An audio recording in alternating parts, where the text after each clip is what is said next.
From the tip of the tail of New Zealand, Te Araroa, to Bluff in the south.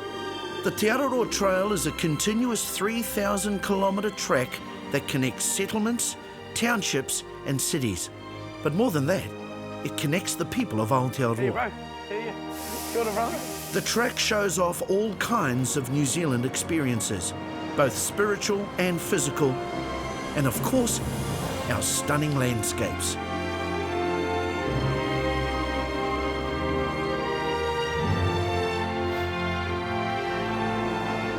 You know, I've always wanted to explore the ancient trails and walkways of our tupuna, our ancestors, to meet the people who live in those small towns and communities along the way.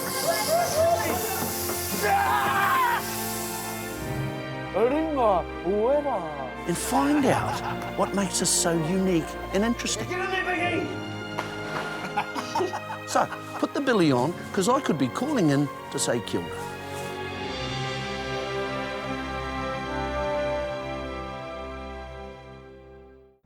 In this episode of Te Araroa, I'm going coastal, on a hikoi that will see me walk my way down the magnificent shoreline of the mid-north, travelling 60-odd kilometres from Tai Harudu to Mangawhai. I'll be travelling land and sea to get to my final destination. We away?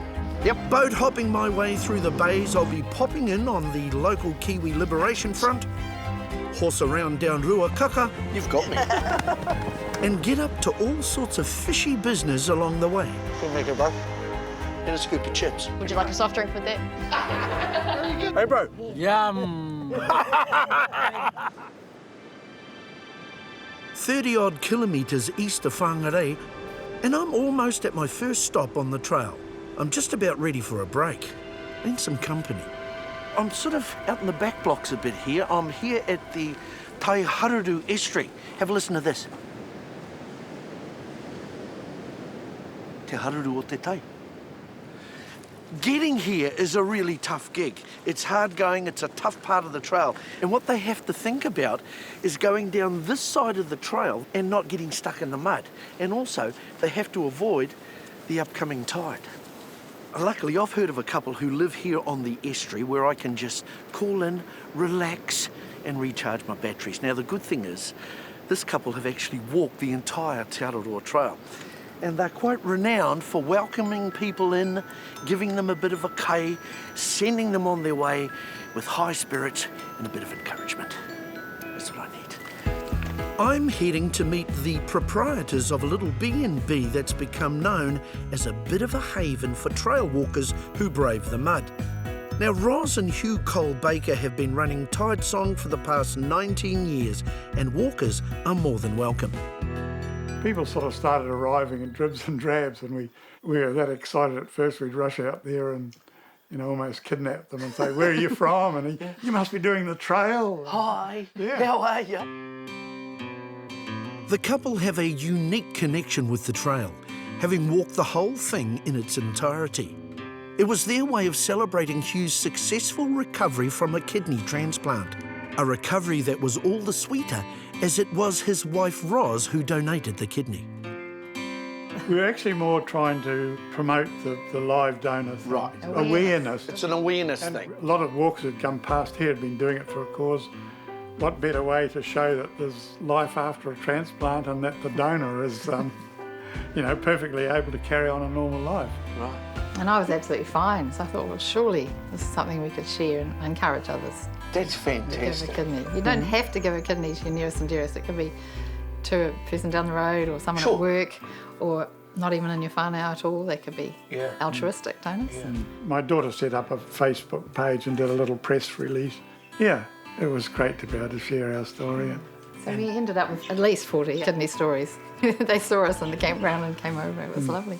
You know, that was one of the highlights, was the people we met along the way, and it's quite humbling to see what other people had gone through. And Well, you know, most people who come here, their kidneys are fine, but they're absolutely exhausted. They must hear a chorus of angels when they get here. Oh, you beauty, I've got a cup of tea and a bit of a lie down. yeah, I think the Northland mud gets them a bit, and they're wet, especially if they're going to do the whole thing. They tend to start in October. Usually they need a drink or two. The smell of something cooking is quite good too.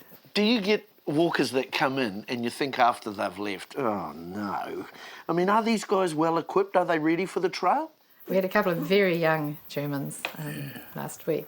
They were carrying 3-minute noodles and a bag of carrots. That was it, you know, and they didn't. So, and they wanted to learn. They wanted to know what sort of food should we get. So he said, well, go to Binnan and just look for anything you like and ask if it's dehydrated and buy that. Because, you know, it's a big learning curve to be able to pack stuff for tramping. But it's not just advice and a bed to rest in that Ros and Hugh lend travellers. They're also pretty generous with their boats, and I'm pretty keen to borrow one to cut across the estuary and save myself a walk. Though it's a substantial hikoi just getting to the boat. This is a lot of boardwalk.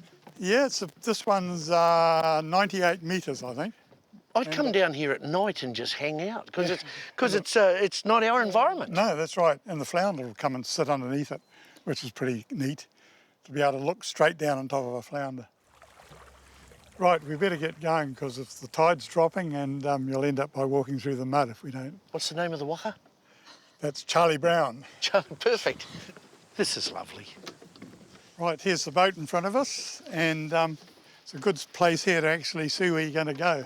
Okay. So we'll just land the boat just to the right of those mangroves there, and then the trail goes off up the fence line, right up over Kauri Mountain, and from there you get a great view out to Whangarei Heads where you're heading for. One question. How'd you get your boat back? Oh, we'll swim over and get it. No, we'll go back on the next tide and get it. So. Awesome. Good. Been a pleasure. Thanks. Europe, you see. That's how they do it in Europe. Oh, you look like you've been doing it all your life. Well, you're going to see that I actually haven't.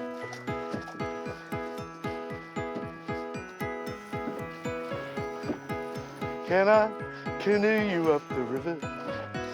Can I canoe you up the stream?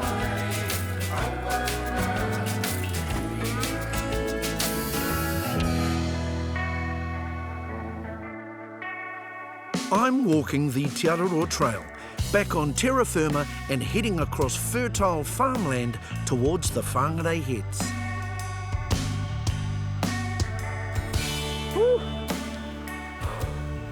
Ooh, ko tata pau te hau. Just about out of breath. Never mind.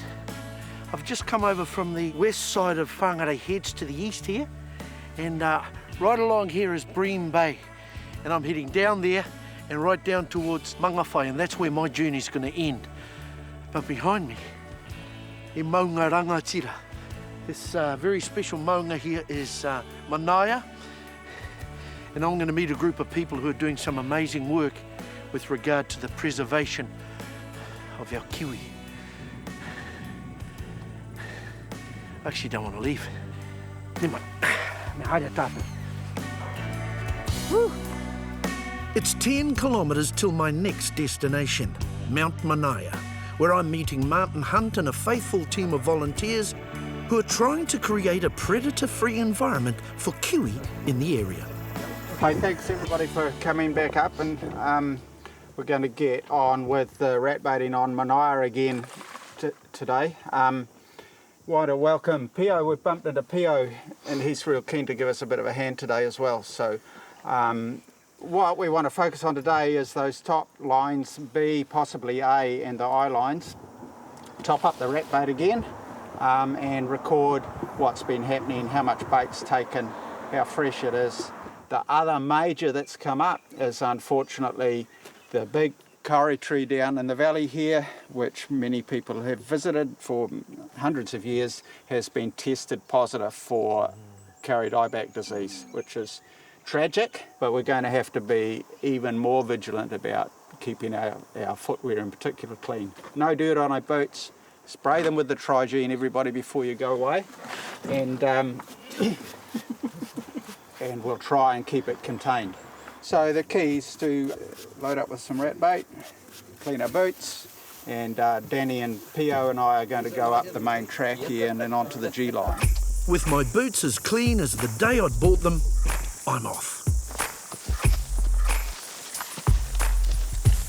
So, bro, you know those guys we met down in the car park? Are they doing the same sort of work today, are they? No, the lines they're doing are much tougher and certainly harder country than what we're doing, bro. This would be the scenic route. Oh, okay. So how often do you check these traps? Yeah, it varies quite a bit, but about once a month at the moment. We're just trying to work out how much is going to get consumed. So this is G35. There's one of these about every 100 metres on the line. Right. So if we followed this line all the way through to the end, it'll be another 3.5 k's to the north end of the of Manaia. Right.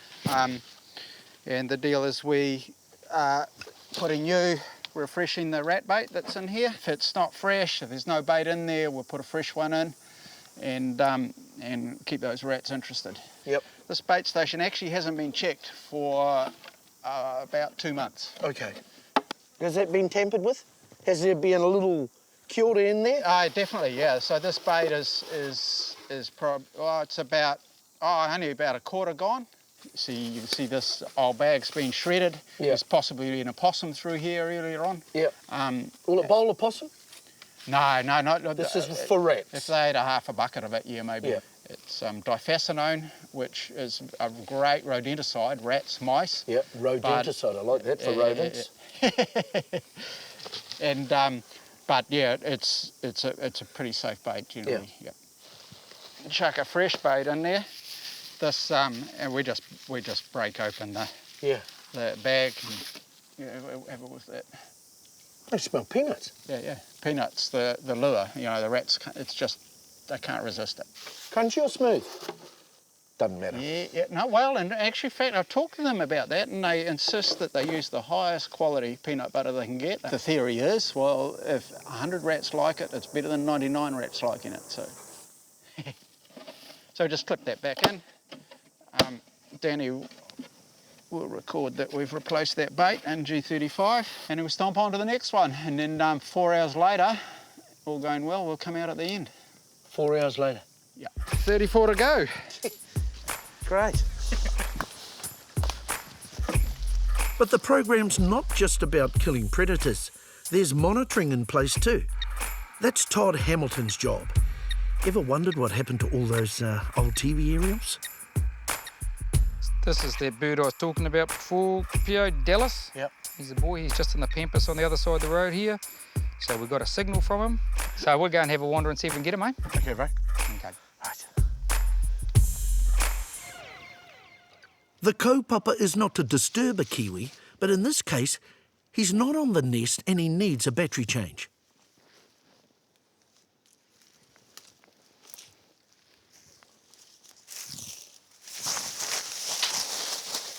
First attempt. Has he got him? Nah. But you can't keep Toddy down. Yeah, got him. Can I come down, mate? Yeah, come around, bring that gear, eh? Okay, bro. Yeah, buddy. Sorry, fella. Wow, man. Look at that. It's just, he doesn't like you, buddy. Doesn't like you. No. Yeah, just give him a second. Remember, he was asleep. And I see what you mean about the ears. Yeah, he's listening to you. Yeah. He's listening, isn't he? That brain's ticking over. He's thinking, geez, I was having a good old snooze. What have these fellas done? They're very audio. They've got a big part of their brain connected to their big ears. And they do communicate. They growl. They growl like a dog. Sometimes if he knew I was coming, he'll growl at me first before he runs. Like at night, that's how they communicate. They're whistling to each other, much more like mammals would communicate than birds. Right. Now, I'm doing this for him and for me. His legs are tough as teak. Can't hurt his legs. Only bird in the world with marrow in those bones. Strong. He's going to live for 50 years if a dog doesn't mean. Dinosaur feet, but he'll rip me with those, eh? Yeah. So I don't want to get ripped. I don't want to hurt him. Strong here, upper body, different story. Mate, like I said, if I do that to him, if you do that up the top there, breaks his ribs, he'll die. And that's what happens when dogs Just mouth them. Mouth them. They don't even have to bloody get in there and savage them. 90% of the dead kiwi from dogging I find haven't even got broken the skin. You can just see a couple of bruises where they're crushed. So we put this transmitter back on. It's just a simple baby band, same as what they use on your wrist in the hospital. So this boy, he's full grown now, 8 years old. The slowest growing bird in the world. So, ooh, that's a swear. Yeah, sorry, buddy. We better weigh him. Man, that's good nick for a bird that's hatched 4 chicks this year. He's 250, mate. 250. Yeah. So nice and strong. And just, I like their feet lower. Yep. And I've got him. You're good, mate. You're good. Thanks. So Dallas is good. Okay, buddy. That's awesome. You're a dog man, aren't you? Yeah, I love dogs. Have a little sniff of that. Does that smell like a little puppy? Yeah, it does. It does. And that's one of the problems. That's one of the problems. It's not his fault he smells like a little puppy, but every dog in the district wants to see who the new puppy is when he comes around. Yeah, okay. Yeah, let him go. Going home.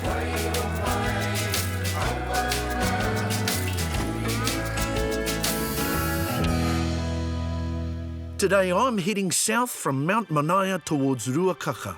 But before I leave, I want to hear more about this magnificent maunga.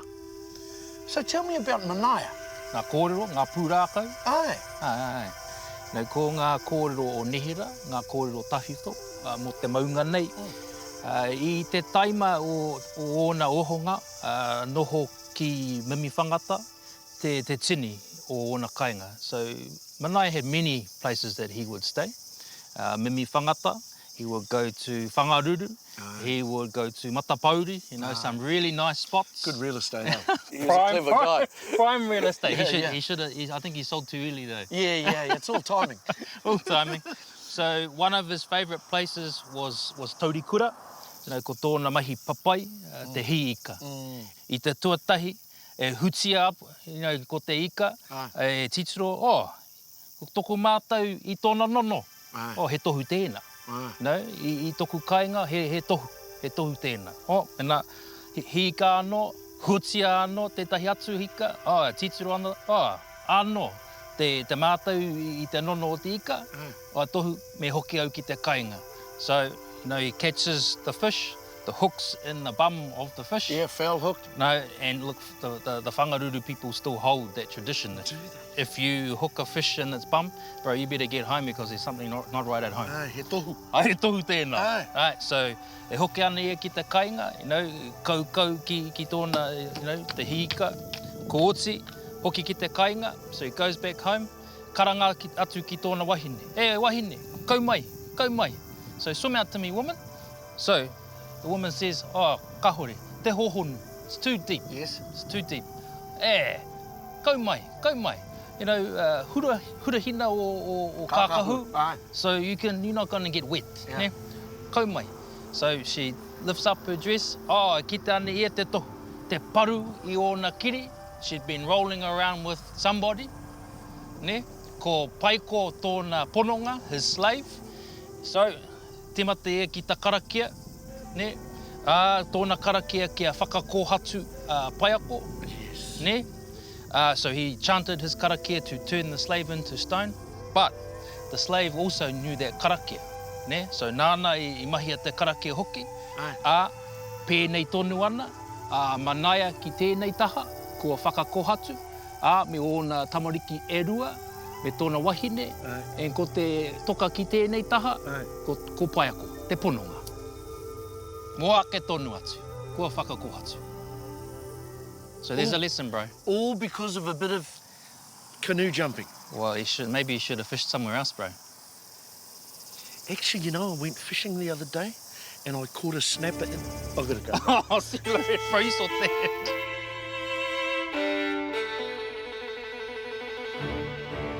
A quick call and my mind's put to rest regarding the snapper and the wife. But there are still a few difficulties to negotiate.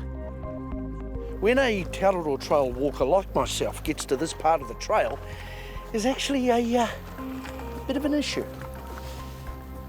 The Whangarei Harbour. Now, you can go the long way, which will take you about a 2-day trek, or you could find a friendly cuzzy with a boat. Guess what I'm doing?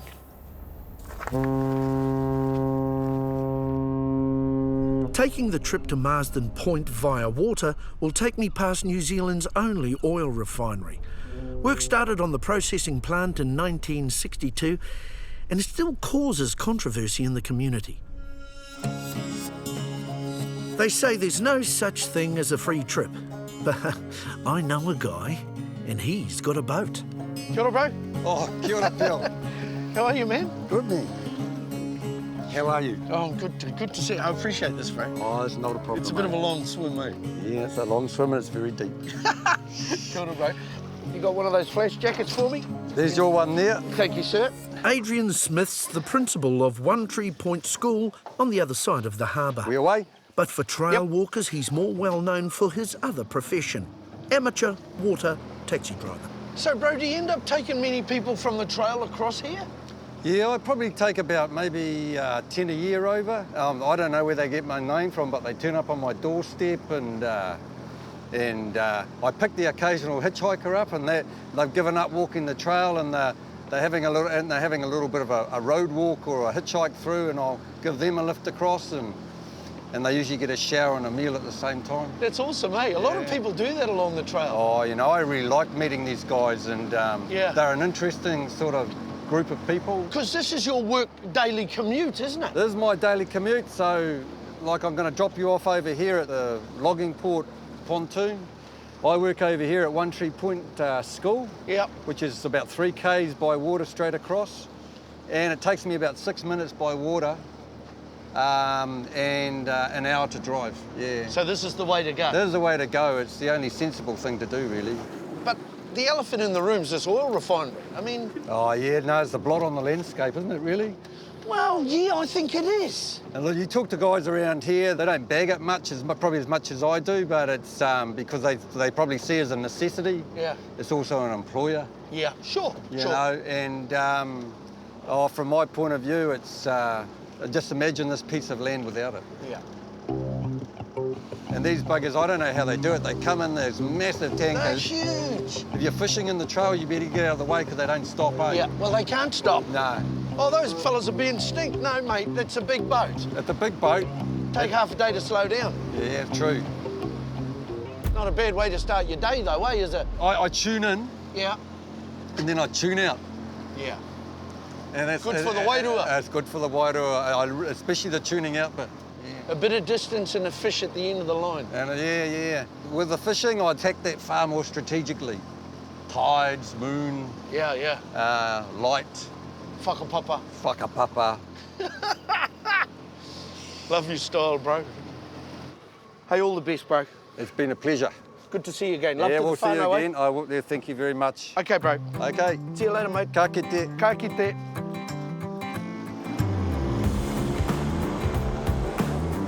As Adrian heads one way, I head the other, leaving the smokestacks of the refinery in my wake. The 10 kilometres from Marsden Point to Ruakaka is a strength-sapping journey across sand. But there's no time to rest. I've got an appointment to meet with a local science technician, and we've got some fishy business to discuss. So, bro, what's the state of the fishery here? It's pretty good. Yeah. Yeah, it's not too many days where you go out and come home empty-handed. Yep. You must be doing something pretty wrong if you do. You must be a bit koretake, eh, if you can't get a feed? You know, bro, I've caught a few good kingies out here. Yeah, there's plenty out there, and it's quite interesting because we're actually doing some aquaculture work with kingfish at the moment. Awesome. And, yeah, do you want to have a look around? I'd love to have a look around, brother. Tēnā All koe. Just over the lip of the beach and you're at the lab, a purpose-built fish farming facility run by NIWA, New Zealand's environmental science agency. For IPL, we just need to get you into some flash gumboots here, bro. Any colour choice, are they all yellow? Yeah, we'll give you your beautiful yellow today, mate. Okay, brother.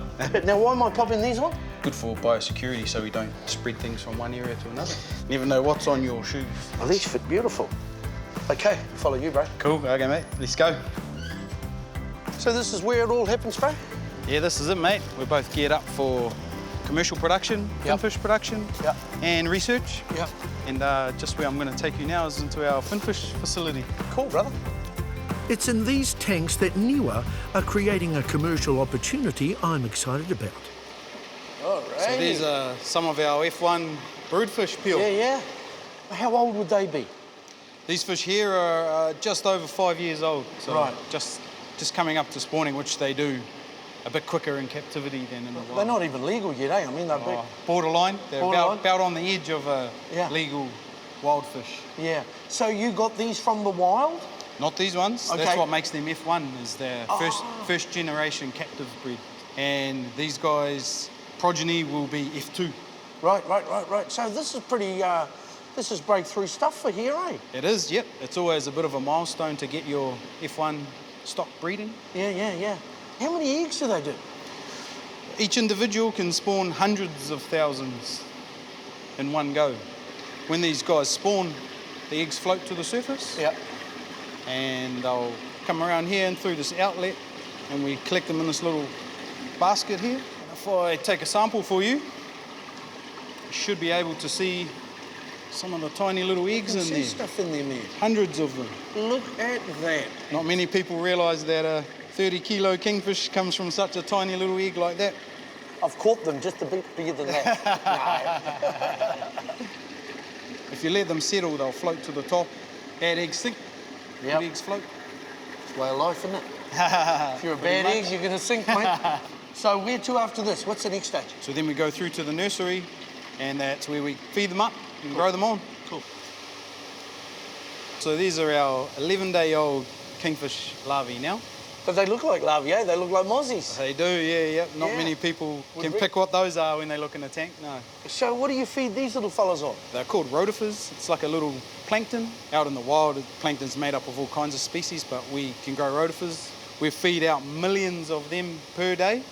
As soon as the lights are on, they start eating until the lights go off. Wow. Yeah. This is the last phase of the nursery.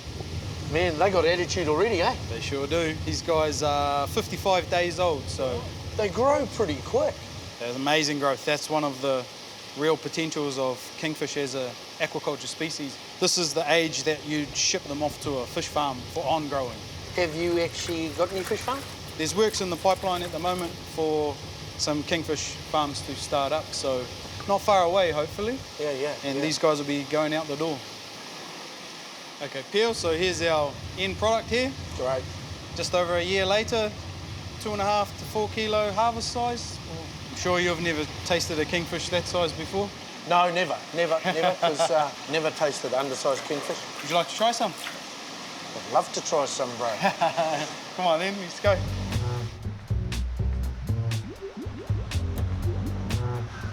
It's pretty awesome, bro. Limes off my tree. Beautiful, brother.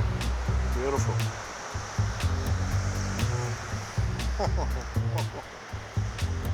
Good maker, bro. See, that's quite amazing to have a kingfish whole fillet that size, because that's illegal, but it's not. Not on the fish farm, it's not. No, yeah, it's good. What do you reckon tastes better? I like these little kingfish about 2.5, 3 kilos. Yeah. Just because they're not too dry. Yep. The big 20-kilo fish can be a bit dry sometimes. That's why people are not too keen on kingfish sometimes, but these nice small farm fish are beautiful. Nā, ko ki te puku, bro. I'm off. Tēnā koe. Good on you, brother. See you, bro. Been a pleasure. Ka kite ahoa.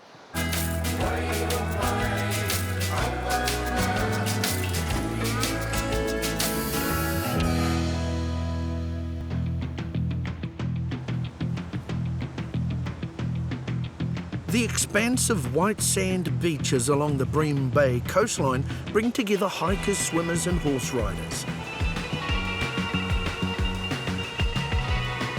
The 30-kilometre stretch of sand that links the beaches of Bream Bay is an ideal stomping ground, and just off the beach at Ruakaka, there's a racecourse. It's home to the Whangarei Racing Club, a club that's been around since 1920.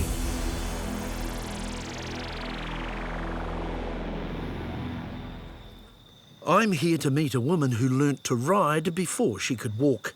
I want to find out why the club not only survives, but thrives with a population of less than 4,000 in the area. You know, I'm not an overly horsey person, but they look fantastic. Gee, they're good. They're working along really nice. I'm really pleased with them. So what are they doing? I mean, I know they're running, but you know, what's happening here? Well, they're just getting themselves built up muscle, so that they do about 2 months of building muscle and strengthening, and then they do a month of getting their wind right, like rugby. Yeah. You know, it's the same thing. Their sprints come into it, so we sprint them up, get their wind clear, and then they go to the races. Pre-season? Yeah. Yeah. Identical. Hypothetically speaking, I've got a racehorse, I ring you. Then what happens? Well, I might ask you, has it got 4 legs? Yep. I'll just check. Hang on, I'll just check. Yeah. Is it broken in? Meaning, can we ride it right now? Not fully. Okay. We better ring Joe Gillies. Joe Gillies breaks them in and he gets them going. And then it will come, if he thinks it's ready, into my main stable. The main stable is where we start feeding high octane. Right. That's where you put the petrol fuel in and you get them taught to A, jump out of the barrier, and B, to gallop.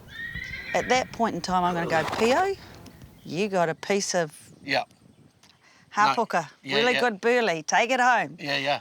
Or I'm going to say, mate, get your passport stamped, you got something that's going to take us overseas to race. Right. And then on race day, I expect you to come, suit and tie. Nah, jandals and shorts is fine. And then your heart starts thumping and you go, Donna, do I back it?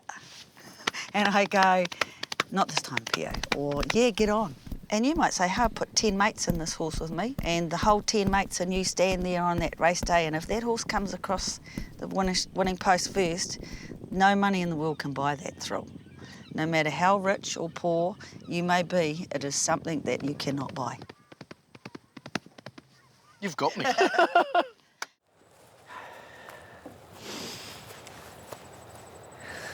The magic of race day, eh?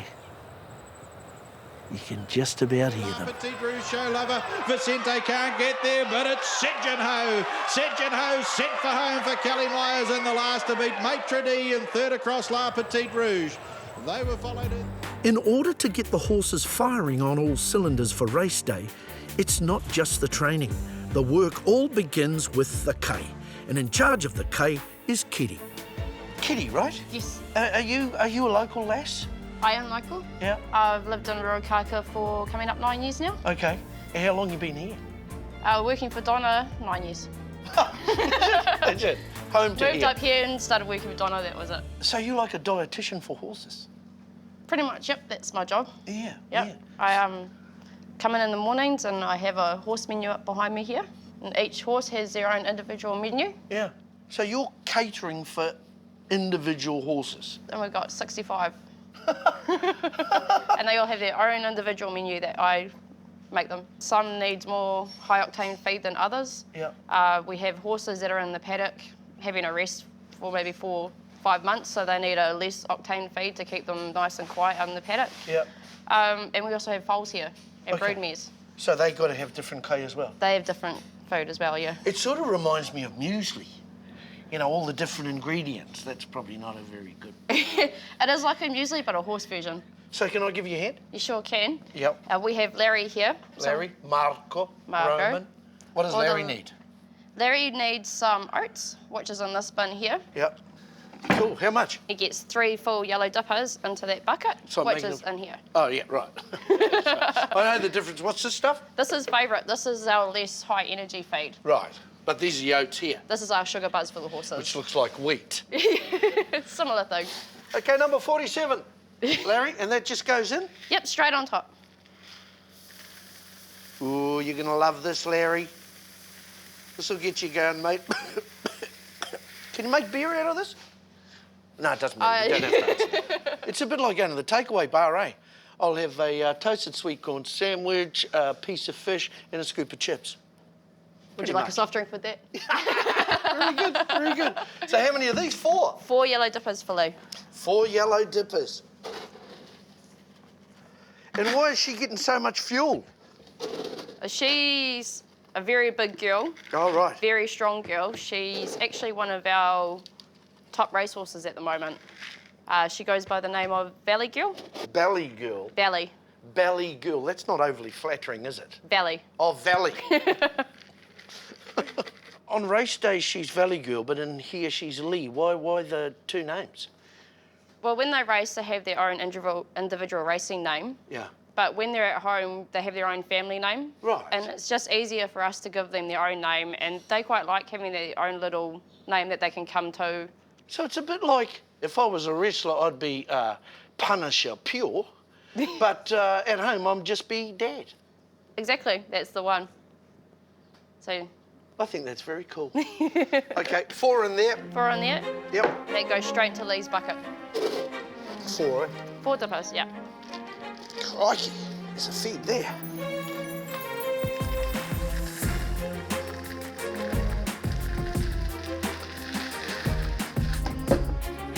Awesome, mate. Thank you very much. Oh, thank you for coming. Yeah, keep up the good work. I'll try. Usually for horses. Okay, see you later. See ya. Go get there. Joe Gillies is your go-to guy around here if you need your horse broken.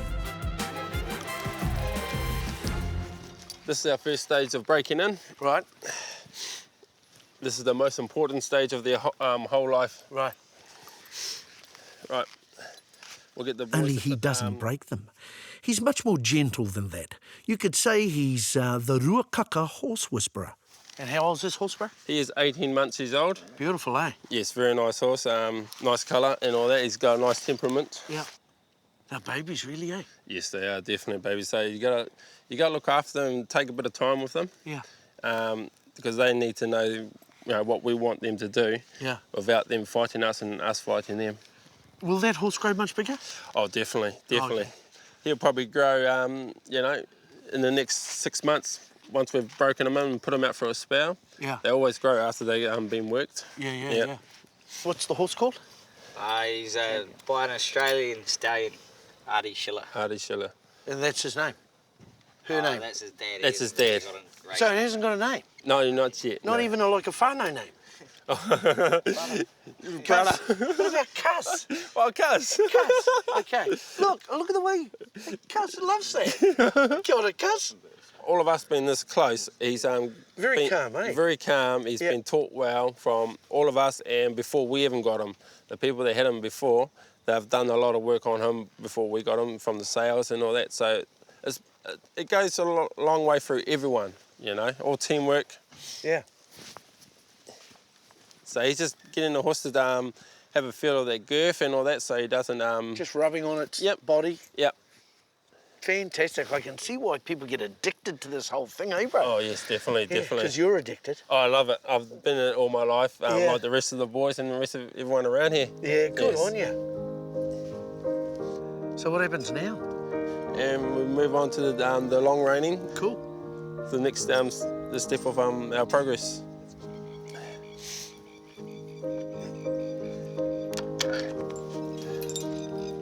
Cuz. Me and the horse is just bond with me and my crew. Yeah. Yeah. Can't beat it. Yeah. And you see you'll see the end result, and you're quite rapt about it. Yeah. Yeah. Especially when they move on to the next level of going up to the trainers and just wherever they want to go, you know? Yeah. Mm. So you're building up to get them ready to be ridden? Yes, and it's a process that we take our time with our horses so they understand what we want from them, and the communication, the respect and the trust. The trust is the big thing in the horses.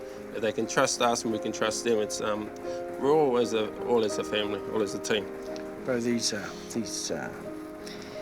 aren't just horses to you, are they? No, they're like my Go on, say it, bro. They're fun, though. They are. They're part of me. I'm part of them. Tēnā koe. Yeah. Good on you. You're the right man to be doing this work then. Yes, me and my team. Yes, we're a good team.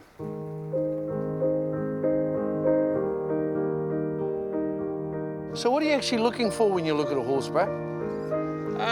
Looking at probably their size, their manner, and about their breeding as well. Their breeding actually That's the biggie. Yes, it does, definitely. So their whakapapa is important, eh? Yes, definitely important in racing and all that. Are you happy with what you see here? I'm very happy. Ticked all the boxes so far, eh, bro? Yeah, definitely. We just got to, we'll put Alex on and he'll do the final stage. Awesome. Just seeing how she feels. So how many times has this horse been ridden? This is the second day. Wow, look at that. Yeah, second day, she's probably feeling a little bit uncomfortable, but she's listening to the rider and going forward as we expected her to. Yeah. And Alex is doing a very good job on her. Alex is pretty smooth, isn't he, mate, eh? Oh, he is, definitely I smooth. can just imagine him in a cowboy hat, bro. Yeah, That, definitely. that looks beautiful. Yeah, so she's quite enjoying it in a way. It's good. She's going around forward. Bit of adrenaline? Yes, yeah. I'm very wrapped with her. Yeah, good on you, man. Yeah, mate. The team's done very well. Because this is one of your babies. Yes, definitely. Yeah, definitely. right. I'm very proud of her. And proud he should be. In fact, I think the lot of them should hold their heads high. To keep this place thriving is no mean feat. And though I'm not a betting man, I'd back this course still being around in another 100 years.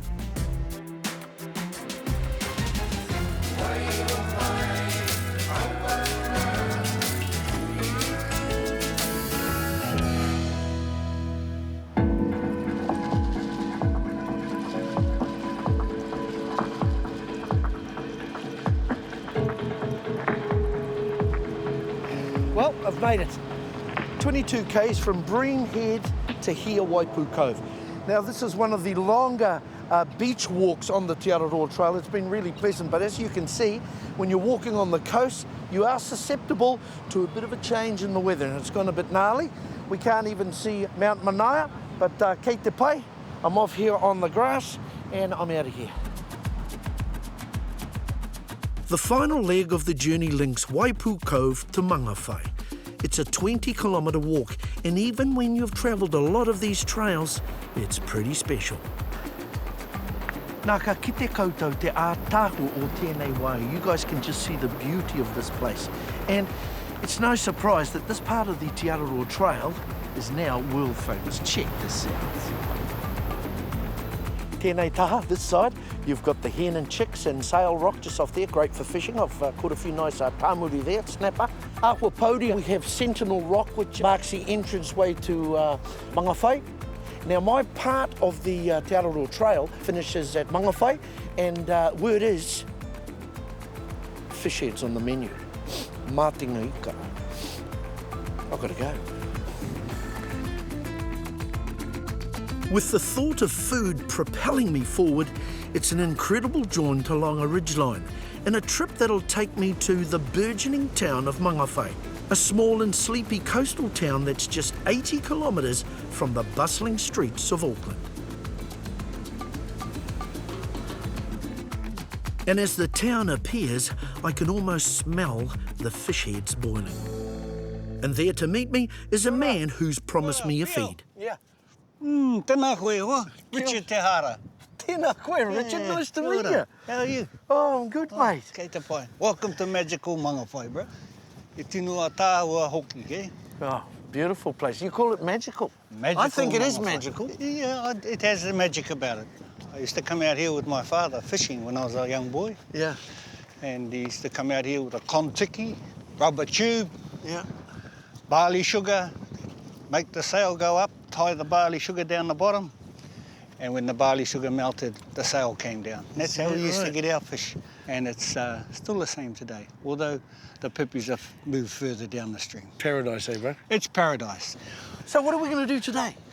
Well, Pio, I thought today, now I've got a mate that brings me fish heads, and we're going to cook ourselves a kai down the end of the beach. Have you noticed that my pace has picked up? Yep, I'm it's so got hungry, quicker. mate. I You can must eat the be hungry. crutch out of a flying duck.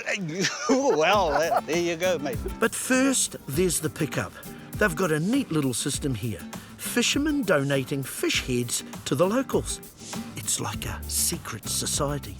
Only it's not a secret. Kia ora, mate. How are you? This is Bill today. G'day, bro. Kia ora, mate. What do you got there, mate? Oh, kingfish head. Oh, beauty. Look at that. That'll smoke up well, mate. Some snapper heads, some frames in there. Cheers, bro. Thank you, mate. Okay.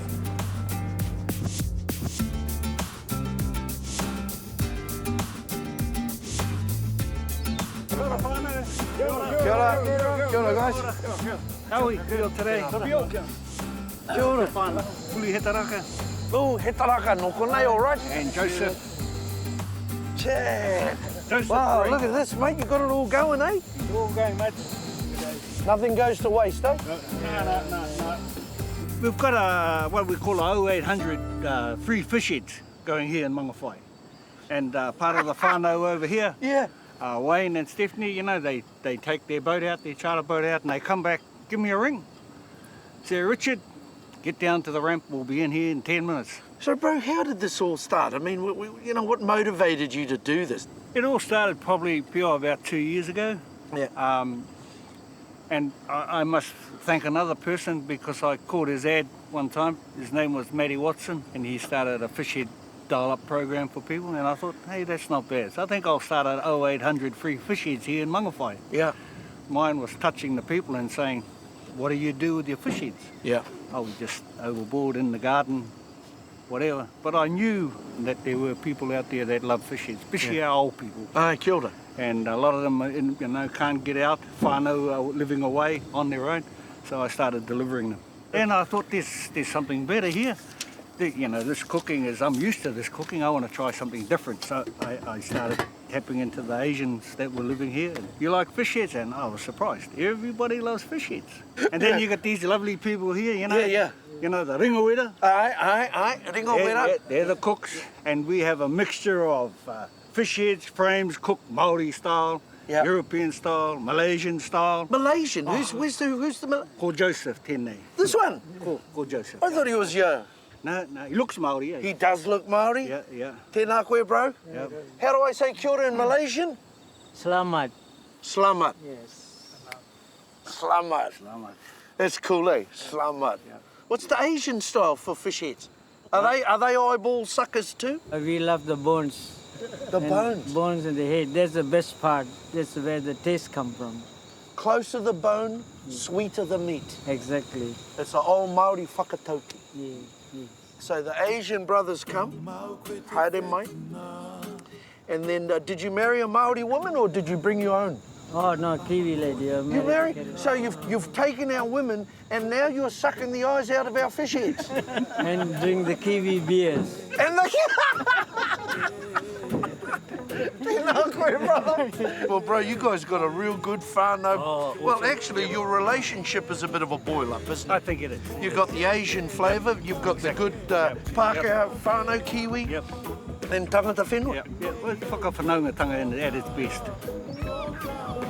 Hear that? Yeah. Translated means it's all in the taste. I'm bloody starving. Yeah. While the kai's cooking, there's time for a chat with Ani, a kuia with deep links to the area. E mohi ana koe ki ngā kōrero e pāna ki tēnei, ki te ingoa nei o Mangawhai? Nā kaumātere kōrero, e mata ana hoki koe, tēnei wāhi no Ngāti Wai Tūturu. Ai. Nā kōrero e mua, nā i ingoa Mangawhai. Ai. No te mea tini ana ngā kai rei i konei tau taimaraka. Ai. Ki pai te ika me ngā kina me ngā mahara pipi, te konei tau ngā pipi. Ai. Me ngā whai pia. Ai. Nā konei katoa. Ai. Nā koe tere i karanga pia Mangawhai. Tini ke ngā kai koe tere te kōrero ngā kaumatu wera taima. Ai. Ka ingoatea ngā wāhi, nā tēnei, nā e taratu, kore koe e mate te hiakai. Ai. Nā te mea, whai kai ana. Ai. Koe tera ngā kōrero, ngā kaumātua mua. Ai. O ngā takiwā katoa, nā maumau kai i te nota, e rā. Ai. E whaia, he hao wawata mō tēnei wāhi me Ngāti Whai? Taku wawata mō tēnei wāhi. Ke haere mai anō ngā tātu ngā iwi Māori. Ki konei. Ke hui tahi tātu, ke mahi tahi tātu. Pi wa tātu whanonga ngā Pākehā. Ko tātu anō hoki tātu. Taku titiro ko tātu anō tātu. Ka mahi tahi tātu, ko pai te hare ngā mea katoa. Kia ora. Ko e tera taku wawata mo tēnei wāhi. Tēnoi tātou. Nau te ariki ho mani kai ora mātou tinana, pai ko mātou wairu ki te taro te ora, ko hiu kariki tō tātou ariki, āmene. Āmene, tēnā koe, well done.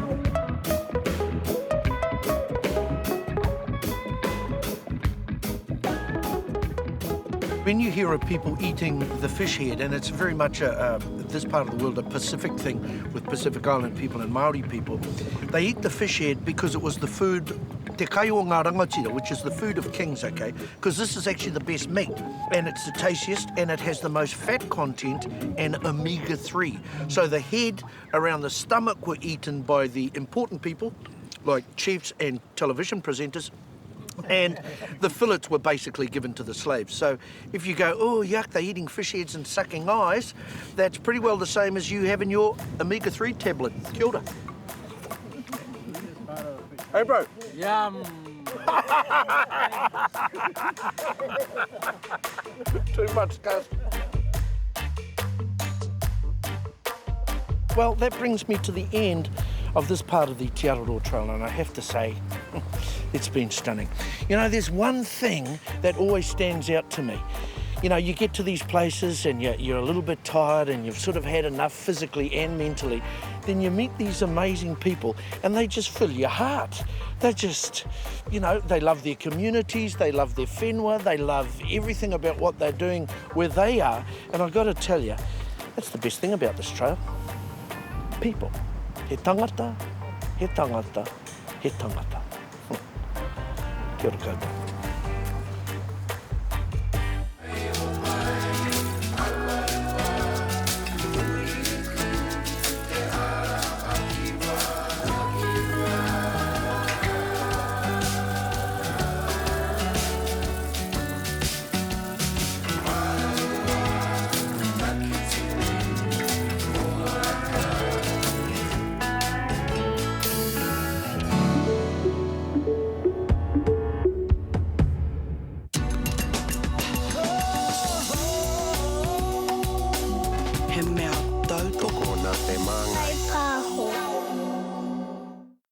Supporting local content so you can see more of New Zealand on air.